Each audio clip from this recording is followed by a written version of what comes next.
Students, today we will read the features of economic policy till 1991. 1950 से लेकर 91 तक क्या हमारी इकोनॉमी पॉलिसी थी, किस तरह की हमारी इकोनॉमिक प्लानिंग थी। 1951 में क्या हुआ था, 5 ईयर प्लान आए थे। तो 91 तक हमारी किस तरह से प्लानिंग थी वो हम पढ़ते हैं। क्या फीचर्स थे, तो जो पहला है वो ये है heavy reliance on public sector. जो पब्लिक सेक्टर है उसको हमने बहुत ही इंपॉर्टेंट रोल दिया, बिकॉज हमको पता है हम एक सोशलिस्टिक पैटर्न में चलना चाहते थे। बिकॉज हमको पता है कि जो पब्लिक सेक्टर होती है वो वेलफेयर के लिए सोचती है, वो सोसाइटी के हर इंसान के बेनिफिट के लिए सोचती है, रादर देन पब्लिक सेक्टर। अगर पब्लिक सेक्टर काम करेगा तो उससे क्या होगा, एक तो वो प्रॉफिट मोटिव के लिए ही सोचेगा और वो काफ़ी एक्सपेंसिव भी होगा। तो यहाँ पे जो एक आईपीआर पॉलिसी है 1956 वाली, वो हम एक दूसरे टॉपिक में पढ़ेंगे, तो इसमें वो चीज़ भी वो लेके आए थे। तो सेकंड में यही है कि इन्होंने क्या कोशिश करी, इन्होंने अपना पब्लिक सेक्टर जो है उसको रेगुलेट, प्राइवेट सेक्टर को रेगुलेट करने की कोशिश करी। कई सारे ऐसे रूल्स एंड रेगुलेशंस, लाइसेंसिंग वगैरह ले आए थे, जिससे जो प्राइवेट सेक्टर हैं वो उतना नहीं बढ़ पाए। बिकॉज हम क्या चाहते थे, हम ये चाहते थे कि जो हमारा पब्लिक सेक्टर है वो ग्रो करे।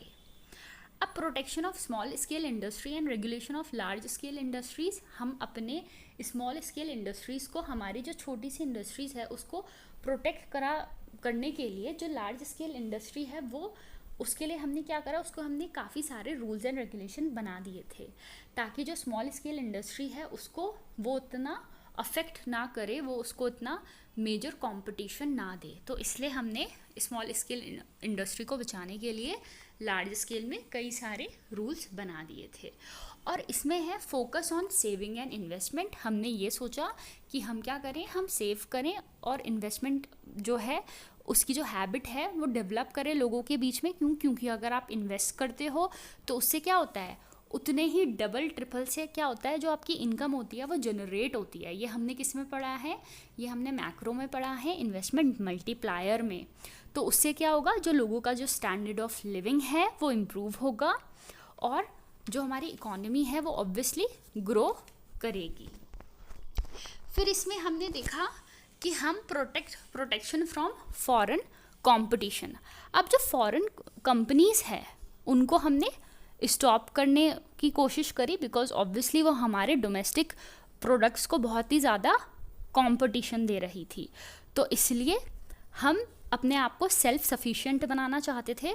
तो इसलिए हमने क्या करा, हमने कई सारे रिस्ट्रिक्शंस जो हैं वो लगा दिए थे फॉरेन कंपनीज़ में।